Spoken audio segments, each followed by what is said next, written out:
제2부 가면을 쓴 책사들 25장 방통의 불쾌한 웃음. 이 자가 왜 여기 있지? 방통은 그렇게 폭풍처럼 떠나갔다. 그가 사라진 서원의 마루에는 어색하고 무거운 침묵만이 감돌았다. 수경 선생은 깊은 한숨을 내쉬었고 주변에서 우리의 논쟁을 숨죽인 채 지켜보던 젊은 학자들은 여전히 충격에서 벗어나지 못한 표정으로 웅성거렸다. 나는 텅 빈 방통의 자리를 보며 씁쓸한 미소를 지었다. 인터뷰는 끝났지만 그의 마지막 눈빛과 불쾌한 웃음소리가 귓가에 인형처럼 맴돌았다. 이 자가 왜 여기 있지? 그의 눈빛은 분명 그렇게 말하고 있었다. 그는 나를 이해하지 못했다. 아니, 이해하려 하지 않았다. 그의 거대한 혁명의 청사진 속에서 나처럼 개인의 희생에 연연하고 파괴의 과정의 의문을 제기하는 존재는 불필요한 이물질 혹은 거추장스러운 방해꾼에 불과했다. 제갈량이 나의 도발을 정교한 논리로 받아치며 자신의 페이스로 끌어들였다면 방통은 나의 질문 자체를 논할 가치도 없는 것으로 치부하며 대화를 단절시켜 버렸다. 그는 토론이 아니라 선언을 하러 온 사람이었다. 나는 주간을 펼쳐 뇌리에 박힌 그의 모습을 기록하기 시작했다. 외모, 말투, 그리고 그의 사상의 핵심까지. 방통, 그는 낡은 세상을 향한 순수한 증오와 새로운 세상을 향한 광적인 열망으로 가득 찬 남자. 그의 논리는 단순하고 명확하다. 썩은 집은 수리할 수 없으니 모조리 부수어야 한다. 이 과정에서 발생하는 희생은 새로운 세상을 위한 어쩔 수 없는 비용, 즉 필요 경비일 뿐이다.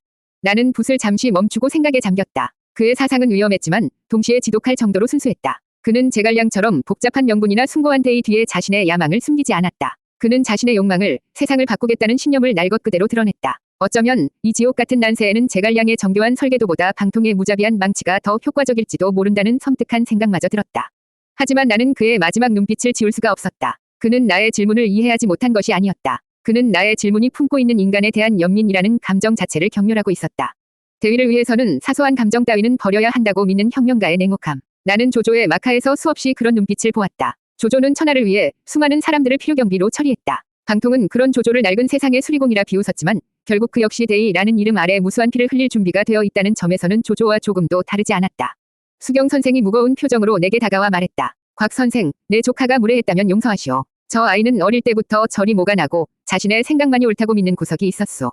나는 고개를 저었다. 아닙니다, 선생님. 오히려 많은 것을 배웠습니다. 와룡과 봉추, 두 분을 모두 만나 뵈니 마치 세상의 음과 양을 동시에 본 듯한 기분입니다. 한 분은 질서를 통해 세상을 구하려 하고 다른 한 분은 혼돈을 통해 세상을 구하려 하는군요. 나의 말에 수경 선생은 깊은 시름에 잠긴 얼굴로 고개를 끄덕였다. 어느 쪽이 옳은 길인지는 오직 하늘만이 알겠지. 나는 며칠 더 서원에 머물며 나의 취재 기록을 정리했다. 제갈량과 방통, 이 두 명이 신진 책사들에 대한 인물 분석 리포트는 거의 완성되었다. 유비는 실로 대단한 인물이라는 생각이 들었다. 얼음과 불처럼 다른 이 두 천재를 모두 품에 안았으니 말이다. 어쩌면 그 인덕이라는 것이 정말로 사람을 끌어당기는 특별한 능력일지도 모른다는 생각도 잠시 스쳐 지나갔다. 하지만 나의 기자로서의 본능은 이제 이곳을 떠나야 한다고 말하고 있었다. 나는 가능성을 보았다. 하지만 특종은 가능성이 아니라 현실 속에서 터지는 법이다. 유비의 곁에 모인 이 천재들이 앞으로 어떤 역사를 만들어갈지는 흥미로운 관전 포인트였지만 지금 당장 천하의 판도를 뒤흔드는 진짜 사건은 다른 곳에서 벌어지고 있었다. 북쪽에서는 조조가 하북을 완전히 장악하고 이제 그 칼끝을 남쪽으로 돌리고 있었다. 그리고 동쪽의 강동에서는 젊은 군주 송권이 아버지와 형의 유업을 이어받아 호시탐탐 천하를 노리고 있었다. 조만간 이 두 거대한 세력은 반드시 충돌하게 될 터였다. 그 충돌의 현장이야말로 이 시대의 모든 모순과 야망이 폭발하는 진짜 특종의 무대가 될 것이었다. 나는 결심했다. 다음 취재지는 강동이다. 적벽대전, 인류 역사상 가장 극적인 해전으로 기록될 그 거대한 전쟁의 서막을 나는 내 눈으로 직접 확인해야만 했다.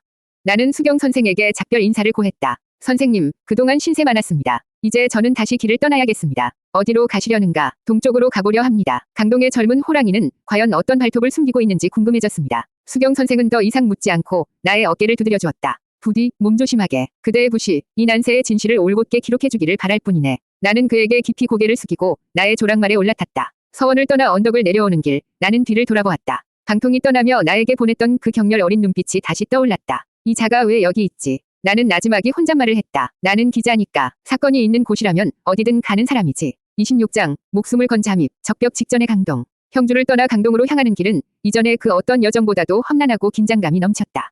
형주와 강동의 경계에 가까워질수록 공기의 밀도가 달라지는 것이 피부로 느껴졌다. 평화롭던 시골 마을의 풍경은 사라지고 곳곳에 세워진 초소와 삼엄한 경계를 서는 병사들의 모습이 눈에 띄게 늘어났다. 강을 따라 늘어선 포구에는 수많은 전선들이 닻을 내리고 있었고 병사들은 밤낮을 가리지 않고 창을 닫고 활시위를 점검했다. 온 땅이 거대한 화약꽃처럼 작은 불꽃 하나에도 금방이라도 폭발할 듯한 팽팽한 기운으로 가득 차 있었다. 조조의 남하 소식은 이곳 강동 땅을 뿌리부터 뒤흔들고 있었다. 나는 양양에서 얻은 정보를 바탕으로 최대한 눈에 띄지 않는 행색으로 변장했다. 값비싼 비단옷 대신 허름한 무명옷으로 갈아입었고 조랑말도 평범한 진마차를 끄는 늙은 말로 바꿨다.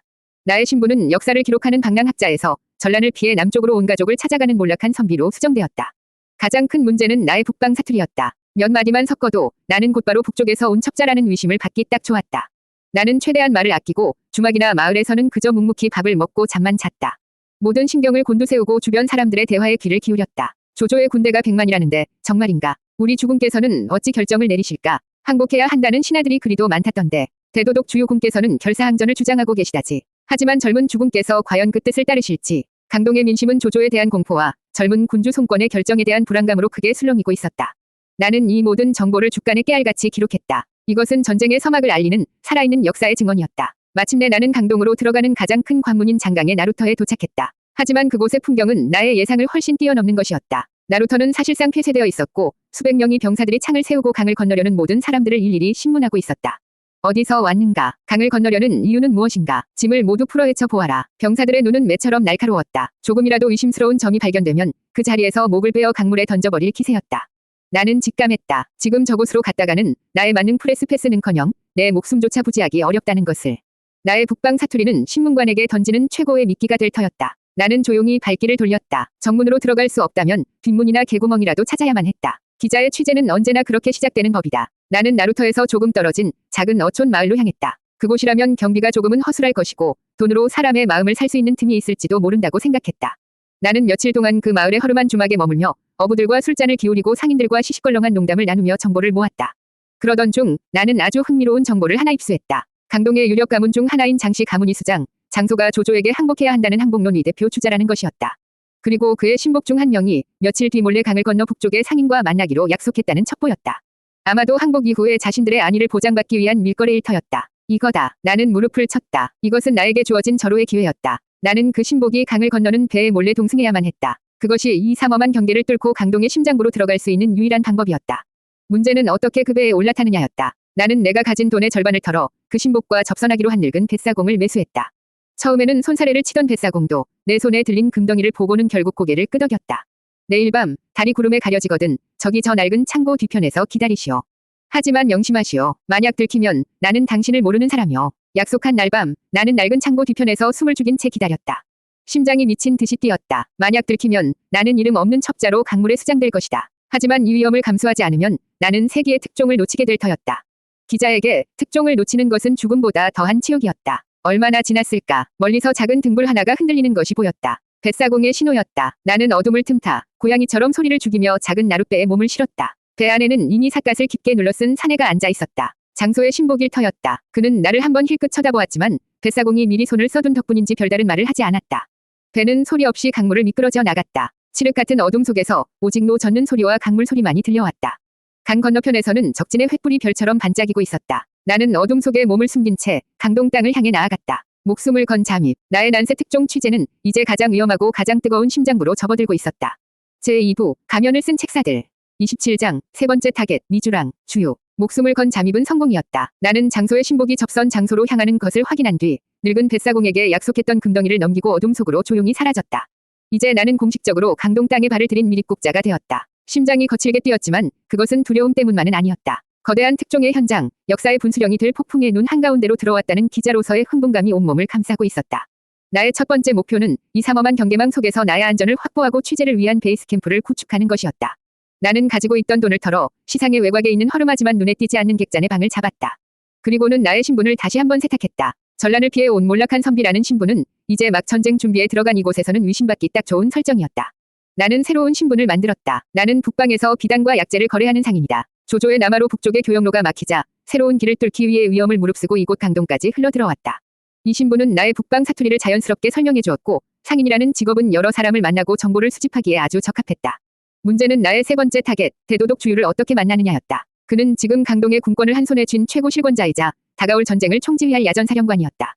일개 상인이 그를 만나 인터뷰를 하겠다는 것은 마치 동네 신문사 수습기자가 대통령에게 단독 면담을 요청하는 것만큼이나 허무맹랑한 소리였다.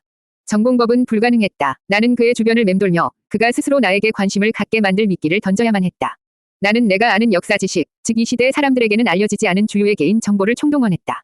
주유, 그는 완벽주의자다. 용모가 뛰어나 미주랑이라 불릴 정도로 외모에 신경을 썼고 군사를 부리는 솜씨는 한 치위 오차도 허용하지 않았다. 그리고 가장 유명한 그의 특징, 그는 소리에 지독할 정도로 예민한 절대음감의 소유자였다. 술에 거나하게 취한 연회장에서도 악사가 아주 미세한 하나만 틀리게 연주해도 즉시 알아채고 그를 돌아보았다는 일화는 너무나도 유명했다. 이거다. 나는 무릎을 쳤다. 그의 이 완벽주의와 예술가적 자존심이 바로 내가 파고들어야 할 유일한 빈틈이었다. 나는 며칠 동안 시상에서 가장 이름난 악사들을 수소문했다. 그리고 그중 가장 실력이 뛰어나지만 집안이 가난하여 돈이 궁한 거문고 연주자를 찾아냈다. 나는 그에게 거액의 돈을 쥐어주며 아무도 이해하지 못할 이상한 부탁을 했다. 오늘 밤 내가 지정하는 주로에서 내가 신호를 보내면 지금 연주하는 곡의 가장 마지막 음을 반음만 틀리게 연주해 주시오. 아주 미세하게 보통 사람은 절대 알아챌 수 없을 정도로. 그리고 누가 그것을 지적하면 당신은 절대 아니라고 우기시오. 할 수 있겠소. 연주자는 처음에는 미친 사람을 보는 듯한 눈으로 나를 쳐다보았지만 내 손에 들린 금덩이를 보고는 결국 고개를 끄덕였다. 그날 밤 나는 강동의 장수들과 고위 관료들이 자주 찾는다는 가장 호화로운 주로의 자리를 잡았다. 나는 값비싼 술과 요리를 시켜놓고 마치 교양 있는 부자 상인인 척 점잔을 빼며 앉아 있었다. 얼마 지나지 않아 내가 매수한 연주자가 주로의 한가운데서 검은고를 연주하기 시작했다. 그의 연주는 실로 훌륭해서 시끄럽던 주로 안이 금세 그의 연주에 매료되어 조용해졌다. 나는 주로 안을 둘러보았다. 운이 좋게도 저쪽 구석에 강동의 장수로 보이는 몇몇이 술을 마시고 있었다. 그들은 주요의 측근일 가능성이 높았다. 마침내 연주가 클라이맥스를 지나 마지막 한 음만을 남겨두었을 때 나는 연주자를 향해 눈짓으로 신호를 보냈다. 댕! 마지막 음이 울려 퍼졌다. 그것은 보통 사람이 듣기에는 완벽한 마무리였다. 하지만 나의 현대적인 귀와 이 시나리오를 설계한 나의 귀에는 분명하게 들렸다. 원래의 음보다 아주 미세하게 반음 정도 낮은 불협화음. 주로 안의 모든 사람들이 감탄하며 박수를 쳤다. 훌륭하다. 실로 명연주로구나. 바로 그때 나는 자리에서 일어나 모두에게 들릴 만큼의 목소리로 하지만 안타깝다는 듯이 혀를 찼다.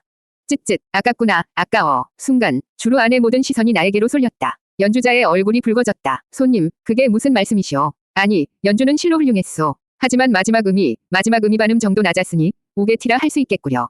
완벽한 연주를 망친 마지막 실수가 실로 안타까워 그랬소이다. 내 말에 주로 안이 술렁거렸다. 사람들은 미친놈을 보는 듯한 눈으로 나를 쳐다보았다. 저쪽 구석에 앉아있던 장수 중 한 명이 자리에서 일어나 내게로 다가왔다.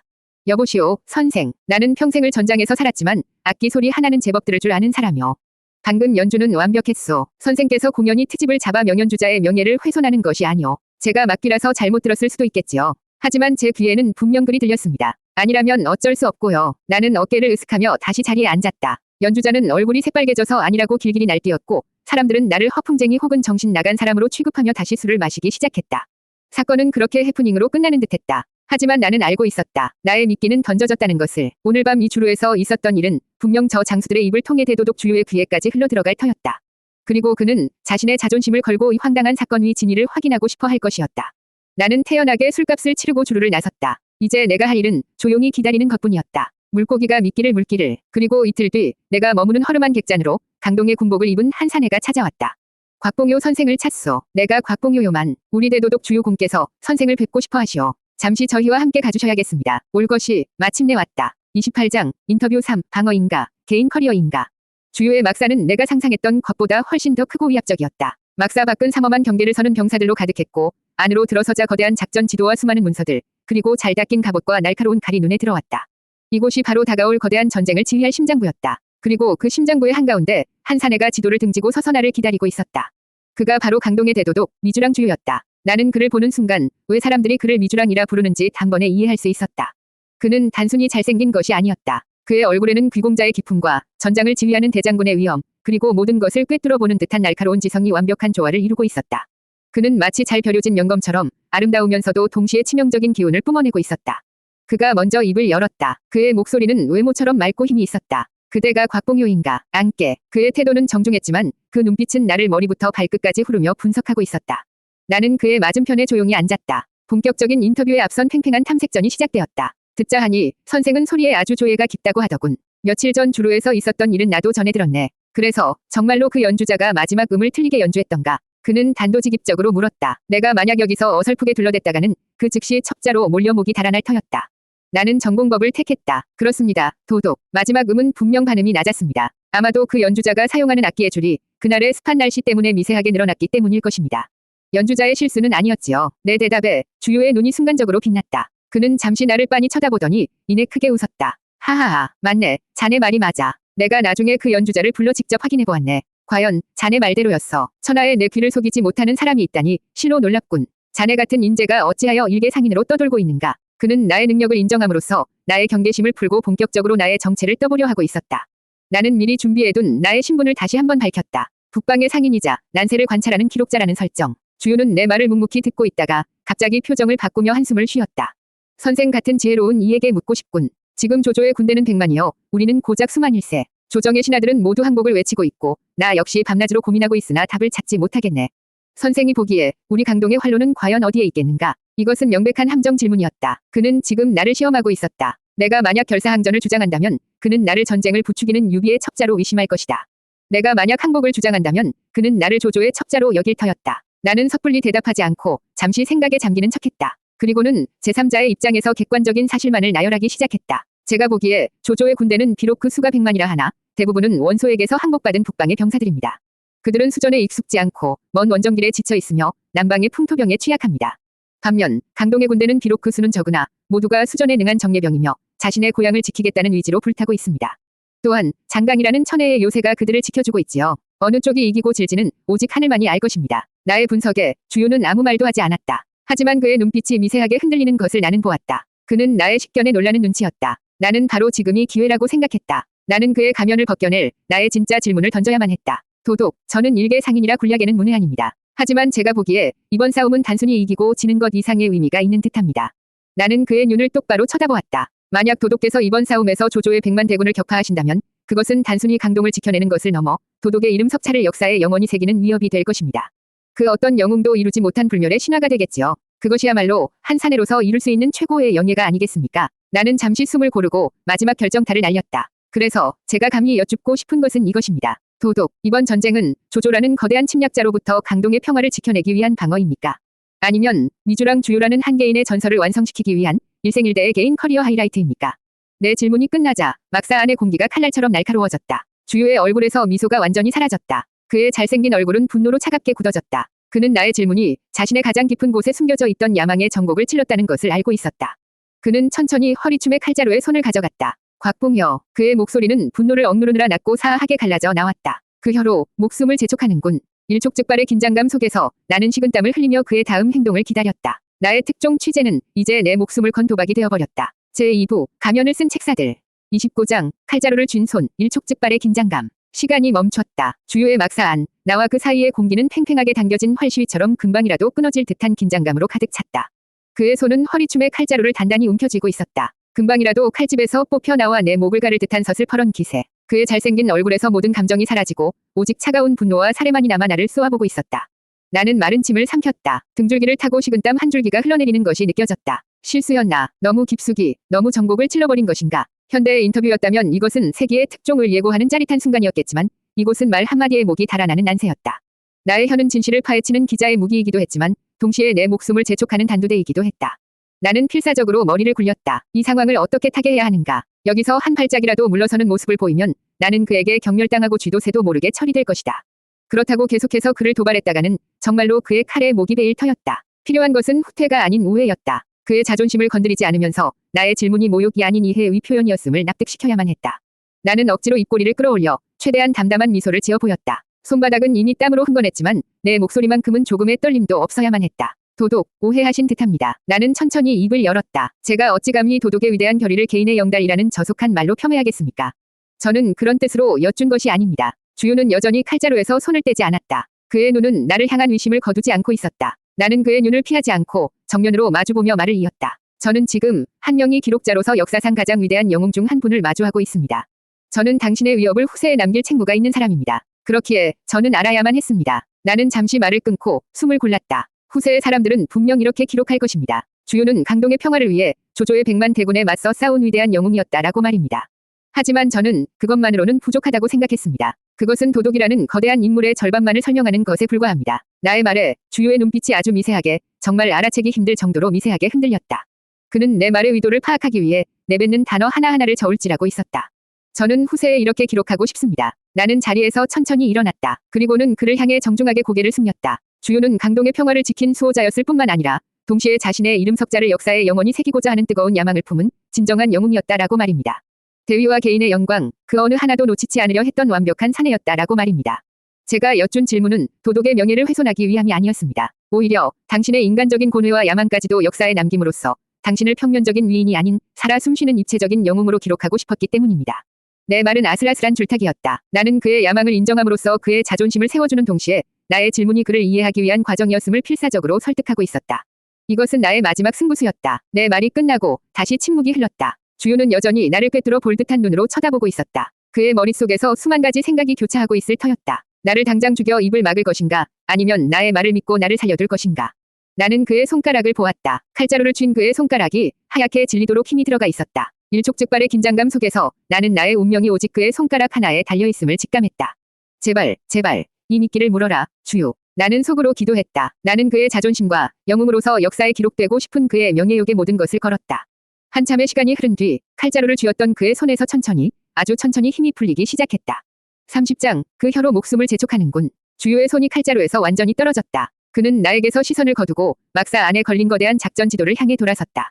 나는 안도의 한숨을 내쉬고 싶었지만 간신히 참아냈다. 아직 끝난 것이 아니었다. 그는 지도를 바라보며 나지막이 하지만 막사 안 전체를 울릴 만큼 힘 있는 목소리로 말했다. 곽봉여, 예, 도독, 자네는 참으로 재미있는 사람이군. 그의 목소리에는 더 이상 사례가 담겨 있지 않았다. 대신 흥미로운 상대를 만났다는 기묘한 희열과 모든 것을 꿰뚫어 본 자의 차가운 냉소가 뒤섞여 있었다.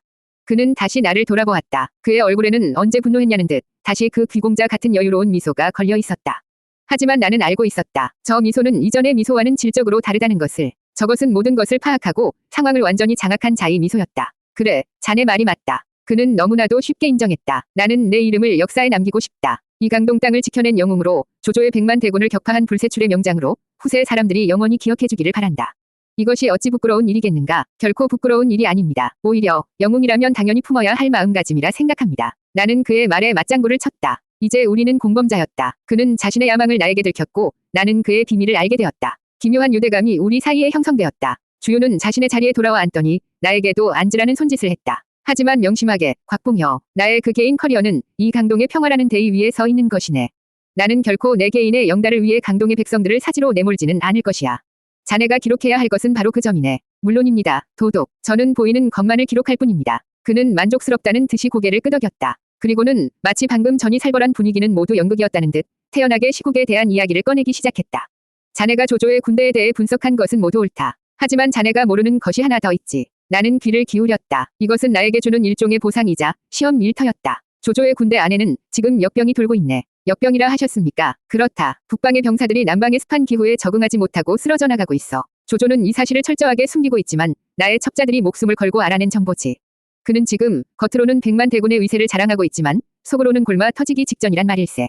이것은 엄청난 특종이었다. 역사서에도 자세히 기록되지 않은 전쟁의 승패를 가를 결정적인 정보였다. 그는 이 정보를 나에게 흘림으로써 자신의 정보력과 통찰력을 과시하는 동시에 내가 과연 이 정보의 가치를 제대로 이해하고 감당할 수 있는 인물인지를 시험하고 있었다. 나는 감탄을 금치 못했다. 과연 대도독의 지략은 하늘을 꿰뚫는군요. 그렇다면 이번 전쟁은 해볼 만한 싸움이 아니라 반드시 이겨야만 하는 싸움이 되겠습니다. 나의 대답에 주유는 흡족한 미소를 지었다. 그래, 자네는 내 말을 이해하는군. 그는 자리에서 일어나 나에게 다가왔다. 그리고는 내 어깨를 가볍게 두드리며 귓가에 나지막이 속삭였다. 오늘 자네와 나눈 대화는 이 막사 밖으로 단 한 글자도 새어나가서는 안 될 것이야. 만약 다른 곳에서 오늘과 비슷한 이야기를 짓거리고 다닌다면. 그의 목소리는 부드러웠지만 그 안에 담긴 경고는 칼날처럼 차가웠다. 그때는 정말로 그 혀로 목숨을 재촉하게 될 걸세. 그는 그 말만 남기고 나에게 나가보라는 손짓을 했다. 나는 정중하게 인사를 하고 막사를 나섰다. 막사 밖으로 나오자 그제야 긴장이 풀리며 다리가 후들거렸다. 차가운 방공기가 폐부 깊숙이 들어왔다. 나는 살아남았다. 나는 객잔으로 돌아오는 내내 그리고 돌아와서도 한동안 흥분을 감추지 못하고 죽간 위에 미친 듯이 기록을 남겼다. 주유의 야망, 조조군의 역병, 그리고 그의 마지막 경고까지. 나의 세 번째 인터뷰는 내 목숨을 건 가장 위험한 취재였다. 하지만 그만큼 가장 짜릿하고 가장 값진 특종을 낚아올린 취재이기도 했다. 나는 이제 확신할 수 있었다. 이 거대한 전쟁의 승자는 강동이 될 것이다. 나는 붓을 내려놓고 창밖의 어두운 강물을 바라보았다. 저 강물 위에서 이제 곧 역사의 흐름을 바꿀 거대한 불꽃이 피어오를 터였다. 나는 그 불꽃에 가장 가까운 목격자가 될 것이다.